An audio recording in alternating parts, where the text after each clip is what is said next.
Apocalypse chapitre 11, versets 3 à 13.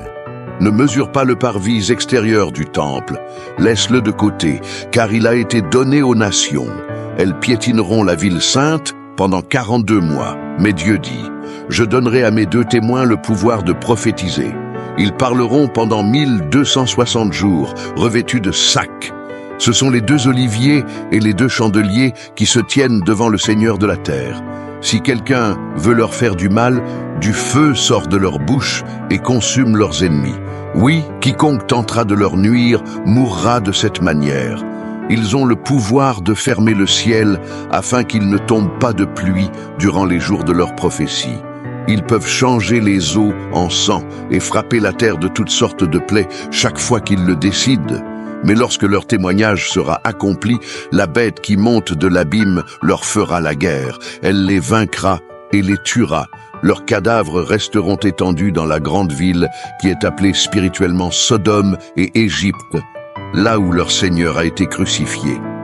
Des gens de tout peuple, de toute tribu, de toute langue et de toute nation verront leur corps pendant 3 jours et demi. Ils refuseront de les mettre au tombeau. Les habitants de la terre se réjouiront de leur mort. Ils feront la fête et s'enverront des cadeaux, parce que ces 2 prophètes avaient tourmenté ceux qui vivent sur la terre. Mais après les 3 jours et demi, un souffle de vie venant de Dieu entra en eux. Ils se levèrent sur leurs pieds, et une grande peur saisit ceux qui les regardaient. Une voix forte se fit entendre du ciel. « Montez ici !» Et ils montèrent au ciel dans une nuée sous les yeux de leurs ennemis. À ce moment-là, il y eut un grand tremblement de terre. La 10e partie de la ville s'écroula. 7000 personnes furent tuées. Et les survivants, remplis de crainte, rendirent gloire au Dieu du ciel. Leur témoignage a été méprisé, puis glorifié.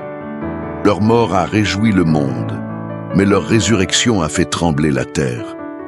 Car ce que Dieu ressuscite, nul ne peut l'enterrer pour toujours. Aujourd'hui encore, Dieu cherche des témoins, des hommes et des femmes prêts à parler, à résister, à se tenir debout, même face à la mort. Et toi, seras-tu un témoin fidèle jusqu'au bout? Choisis ton camp, car la vérité ne restera pas éternellement silencieuse. Elle se lèvera, et elle parlera avec puissance. Reviens à Dieu, tant qu'il est encore temps. Repens-toi et tiens-toi prêt. Que Dieu te bénisse abondamment.